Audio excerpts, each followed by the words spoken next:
Após um vídeo em que eu demonstrei que nem toda pessoa suicida vai perder a vida eterna, apareceram no meu Instagram muitos comentários insensíveis, né? E não apenas insensíveis, comentários vindos de pessoas que não têm embasamento teológico algum.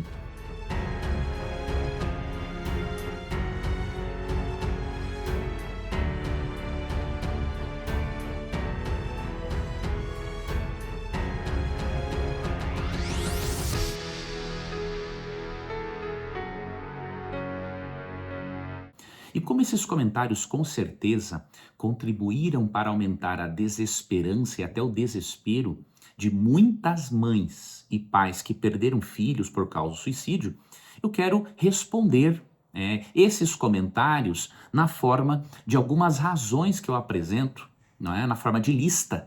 Vou apresentar algumas razões para demonstrar que esses comentários são infelizes, insensíveis, não têm base teológica alguma e que, portanto, você que é pai, você que é mãe, que passa por essa tragédia, você não deve ligar para esse tipo de comentário, porque tem muitas pessoas sinceras, mas ao mesmo tempo, na sinceridade delas, assim como já aconteceu com Pedro em Mateus 16:23, isso pode acontecer comigo e com você, essas pessoas estão sendo usadas, né, pelo diabo para tirar a esperança, para tirar o restinho de alegria que sobrou na vida dessa mãe e desse pai que perdeu um filho por causa do suicídio. Tá? Então, eu quero apresentar para você aqui 7 razões para você não crer nesta barbaridade de que todo suicida está perdido. Para começar, a postura cristã atual acerca do suicídio, ou seja, de que não há salvação para o suicida, ela tem uma forte influência de um teólogo e filósofo muito importante chamado Agostinho. Tá?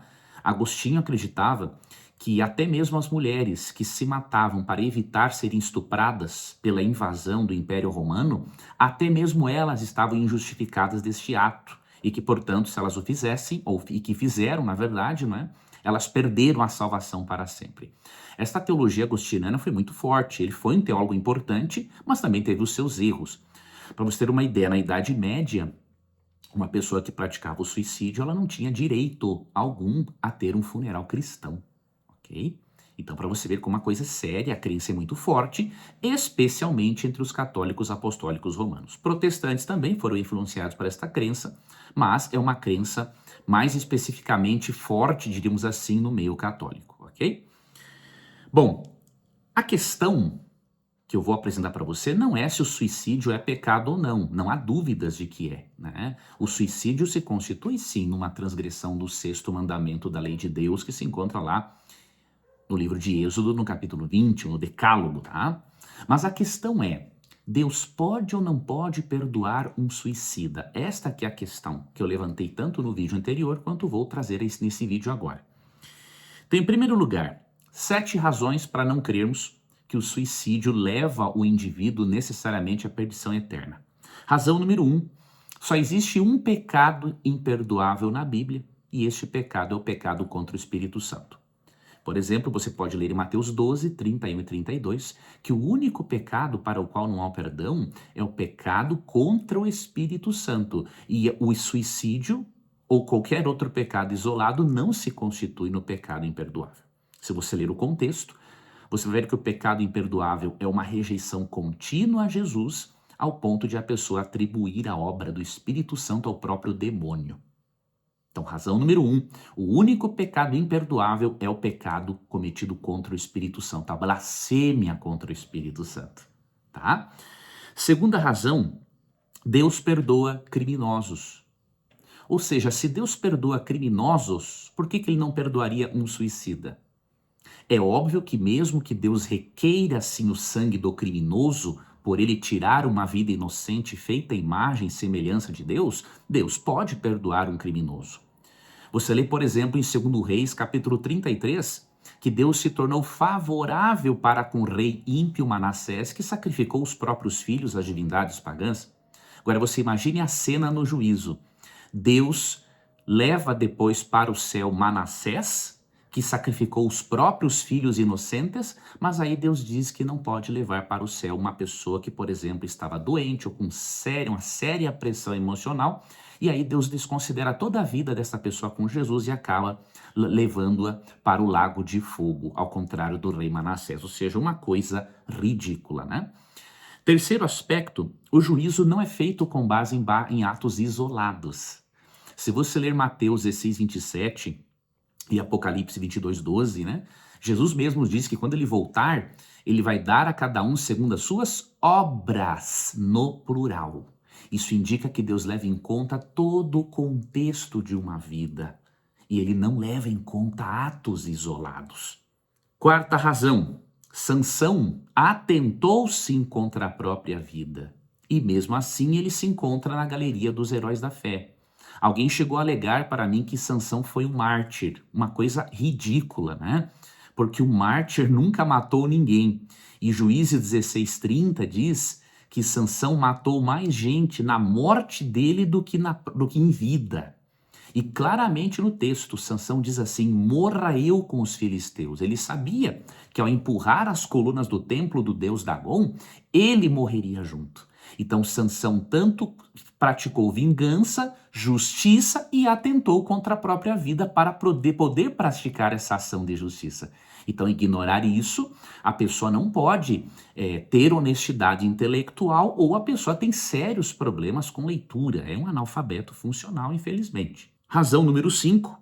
Não apenas o suicida, mas outras pessoas morrem sem o devido tempo para a confissão dos seus pecados. Você acha que uma pessoa que morre de ataque cardíaco, ela tem tempo de confessar todos os seus pecados? E uma pessoa que morre instantaneamente com um tiro? E uma pessoa então que morre de um acidente? Por que nós questionamos a sinceridade, ou melhor, questionamos o alcance da cruz para a vida de um suicida que não teve tempo de confessar aquele pecado, mas não questionamos, por exemplo, o alcance da cruz para quem morreu de acidente, de ataque cardíaco ou levou um tiro? Ou seja, é incoerente, é irracional. Eu quero ler para você aqui uma citação e depois eu vou indicar o livro. Uma citação de Dietrich Bonhoeffer. Ele explica o seguinte: muitos cristãos morrem subitamente sem se arrepender-se de todos os seus pecados. E continua: os suicidas não são os únicos que morrem em um estado em que não há arrependimento. Outros, talvez a maioria de nós, morrem sem confessar todos os seus pecados. Então isso é a realidade, esta é a verdade, né? E um teólogo e estudioso de ética, chamado Gilbert Meilander, ele escreve o seguinte: ao contrário do que os cristãos sempre acreditaram, o suicídio racional não demonstra necessariamente condenação. O suicida morre, por assim dizer, no momento em que está pecando, sem oportunidade de arrepender-se. Entretanto, eu posso morrer instantaneamente em um acidente de carro, enquanto maquino vingar-me do meu inimigo. Deus julga as pessoas, não as atitudes isoladas, o que eu acabei de comentar no texto bíblico. E o destino das pessoas não é determinado por um momento específico da vida de alguém, quando um ato pecaminoso é praticado. Então eu espero que esses comentários desses livros que eu vou indicar depois façam efeito para você não acreditar nesses comentários absurdos que aparecem na internet. Sexta razão, de todos os relatos na Bíblia, a Bíblia relata 7 casos de suicídio, a Bíblia apresenta narrativas francas, sem nenhum juízo de valor na vida do suicida. O mesmo não ocorre com homicídios, por exemplo, culposos, né? Ou homicídio em que a pessoa realmente planeja matar a vida de alguém. Então você percebe que quando ocorrem certos homicídios, quando não está no contexto da execução de justiça da parte de Deus, Deus condena. Deus condena tanto que ele pede a vida do criminoso, para você ter uma ideia, ok? Mas no caso do suicida, que é também uma transgressão do 6º mandamento, você não vê a Bíblia omitindo opinião de valor. Então, com base nesses casos, determinar o destino eterno de um suicida é um absurdo. E 7ª razão, Judas não se perdeu porque era suicida, mas porque não era convertido.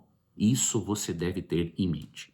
Eu vou ler aqui para você agora a citação de um outro livro, e daí já vou indicar para você o livro se você quiser. Na verdade, esse 2º livro é do pastor Hernandes Dias Lopes, tá? Ele diz assim: o suicídio normalmente é um ato muito privado. Do ponto de vista espiritual, O que pode ter acontecido durante aqueles momentos finais de desespero, só Deus sabe. É uma grotesca injustiça, repito, é uma grotesca injustiça jogar todos os suicidas na mesma vala comum de Judas Iscariotes. Judas pereceu não porque se suicidou, mas porque não era convertido. E com base nessas afirmações que eu apresentei para você aqui, eu quero lhe fazer duas perguntas. Primeiro, você vai ter humildade suficiente para pautar a sua opinião acerca do suicídio com base na Bíblia e com base na realidade dos fatos? Em segundo lugar, você na internet vai continuar sendo um agente de esperança de Deus para levar esperança às famílias que estão sofrendo? Ou você vai ser um agente do demônio para levar desesperança, especialmente às mães que perderam filhos por causa do suicídio? E finalizando, eu recomendo para você 2 livros para você poder se informar, ajudar as pessoas e para você nunca fazer parte desta linha argumentativa que é mais pagã do que cristã, ok? Vou ler aqui para você, na verdade vou recomendar. Primeiro livro do pastor Hernandes Dias Lopes, Não Desista de Você. Viva uma vida que faça sentido, da United Press, tá? Esse livro do pastor Hernandes Dias Lopes é muito bom, muito interessante, vai ajudar quem talvez esteja planejando isso, porque não vale a pena, não é? A vida é boa demais para nós a perdermos e sempre há uma luz no fim do túnel, ok? Então este livro eu recomendo. E outro que eu recomendo é Albert Su, que é Superando a Dor do Suicídio, Como Encontrar Respostas e Conforto Quando Alguém a Quem Amamos Tira a Própria Vida. Esse é da editora Vida Nova, ok? Então eu espero que esse vídeo um pouco mais longo ajude aos meus internautas sinceros. E eu convido a você, se você quer, eu não estou aqui convidando você para ser meu seguidor. Por quê? Eu estou convidando pessoas que queiram pensar. E pessoas que, quando querem pensar, estejam dispostas a pensar em bíblica e teologicamente. Se este for o seu caso, recomendo que, além de você me seguir aqui nas redes sociais, eu recomendo que você compartilhe esse vídeo com outras pessoas que estão precisando aprender mais a respeito. Ok? Que Deus te abençoe, um forte abraço e nos vemos num próximo vídeo.